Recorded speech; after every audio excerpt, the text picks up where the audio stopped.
Hi, I am Dr. Srividya, fertility consultant at Isha IVF Center.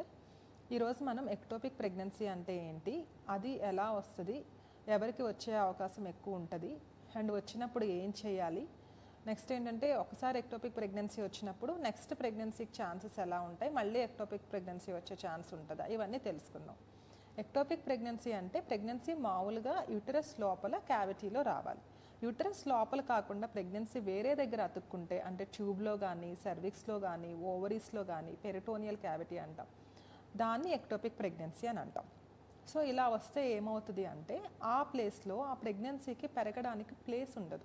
So ఆ టైంలో ఏమవుతుందంటే వాళ్ళకి ఇర్రెగ్యులర్గా కొంచెం బ్లీడింగ్ అవుతూ ఉంటుంది, తర్వాత పెయిన్ వస్తుంది, ఇంకా పెరిగినప్పుడు అది బ్లీడ్ అయ్యి ఆ ట్యూబ్ అనేది పగిలిపోయి లోపల బ్లీడ్ అయ్యే అవకాశం ఉంటుంది అనమాట. ఇలా అయినప్పుడు అది ప్రాణానికి కూడా ప్రమాదం ఉంటుంది.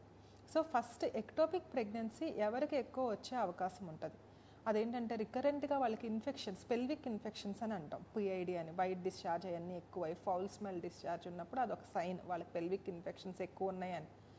సో ఇలా పెల్విక్ ఇన్ఫెక్షన్స్ ఉండి ట్యూబ్లో గనక మనకి మొటిలిటీ అనేది తగ్గిపోయింది అనుకోండి, సో అప్పుడు ఎప్పుడైతే ఫర్టిలైజేషన్ అయ్యి ఎంబ్రియో ట్యూబ్లో ఫామ్ అయిందో అది వెనక్కి వచ్చి యుట్రస్లో అతుక్కోవాలి, కానీ అలా వెనక్కి రావడానికి అవకాశాలు తక్కువ ఉంటాయి. సో వాళ్ళకి ఎక్టోపిక్ ప్రెగ్నెన్సీ వచ్చే ఛాన్సెస్ ఎక్కువ అవుతాయి. ఆ ఇన్ఫెక్షన్స్ బ్యాక్టీరియల్ ఇన్ఫెక్షన్స్ ఇవైనా అవ్వచ్చు, లేకపోతే ఏంటంటే కొన్నిసార్లు ట్యూబర్క్యులోసిస్ వల్ల కూడా, ఎందుకంటే మన ఇండియాలో ట్యూబర్క్యులోసిస్ అనేది మోస్ట్ కామన్. రెండోది ఏంటి అంటే ఎవరికి అయితే ట్యూబ్స్, ఎండోమెట్రోసిస్ ఇలాంటి ప్రాబ్లమ్స్ ఉండి డ్యామేజ్ అయ్యిందో, ప్రీవియస్గా సర్జరీస్ అయ్యేమన్నా డ్యామేజ్ అయినప్పుడు కూడా ఆ మొటిలిటీ అనేది ట్యూబ్స్లో తగ్గి అక్కడే అతుక్కునేవడం వల్ల కూడా ఎక్టోపిక్ ప్రెగ్నెన్సీ అనేది వస్తుంది. ఇంకొకటి ఏంటంటే ఐ పిల్స్ ఇలాంటివి యూజ్ చేసినప్పుడు, ఎమర్జెన్సీ పిల్స్, ట్యూబ్స్లో మొటిలిటీ అనేది తగ్గుద్ది, వాళ్ళకు కూడా కొంచెం ఎక్టోపిక్ ప్రెగ్నెన్సీ వచ్చే ఛాన్స్ ఉంటుంది. కొందరు ట్యూబెక్టమీ అయిన తర్వాత సెకండ్ మళ్ళీ పిల్లలు కావాలని ట్యూబల్ రీకనలైజేషన్ సర్జరీ చేయించుకుని మళ్ళీ పిల్లల కోసం ట్రై చేస్తారు. ఆ టైంలో కూడా కొన్నిసార్లు ఏమవుద్ది అంటే ఆ ట్యూబెక్టమీ చేసినప్పుడు ఎక్కడైతే కట్ చేసి మళ్ళీ రీకనలైజేషన్ అప్పుడు ఎక్కడైతే అతుకు వేశారో అక్కడ కూడా పిండం అతుక్కుని ఎక్టోపిక్ ప్రెగ్నెన్సీ వచ్చే ఛాన్సెస్ అనేది ఉంటుంది. సో ఎక్టోపిక్ ప్రెగ్నెన్సీ వచ్చింది అని ఎలా తెలుస్తుంది, ఫస్ట్ ఏంటంటే సిమ్టమ్స్ ఏంటంటే వాళ్ళకి ప్రెగ్నెన్సీ టెస్ట్ పాజిటివ్ వచ్చి వాళ్ళకి కొంచెం స్పాటింగ్, బ్లీడింగ్ అయ్యి పెయిన్ వస్తూ ఉంది, లేకపోతే అది రప్చర్ అయిందంటే కళ్ళు తిరగడం ఇలాంటివి ఉంటాయి అన్నమాట. ఇలా ఉన్నప్పుడు వెంటనే హాస్పిటల్కి వెళ్ళాలి.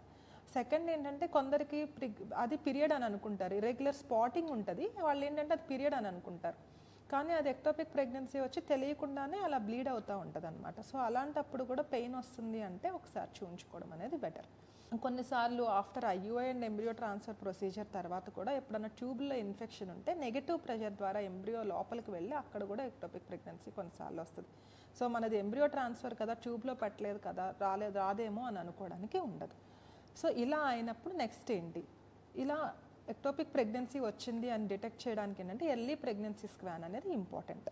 సో ఆ స్కాన్లో కనుక మనకి ఆ ప్రెగ్నెన్సీ వేరే ప్లేస్లో ఉంది అని తెలిస్తే పేషెంట్ స్టేబుల్గా ఉండి బీటా హెచ్సిజీ ఎక్కువ లేకుండా అంతా మామూలుగా ఉంది అంటే మెడికల్ మేనేజ్మెంట్ కూడా చేయొచ్చు, అంటే మెడిసిన్స్ ద్వారా ఆ ప్రెగ్నెన్సీని కరిగించవచ్చు. ఒకవేళ కనుక వాళ్ళకి పెద్దగా అయిపోయింది, బ్లీడింగ్ అవుతుంది అంటే కనుక ఆ టైంలో సర్జరీ చేసి ఎటువైపు అయితే ప్రెగ్నెన్సీ వచ్చిందో ఆ ట్యూబ్ని రిమూవ్ చేయడం అని జరుగుద్ది.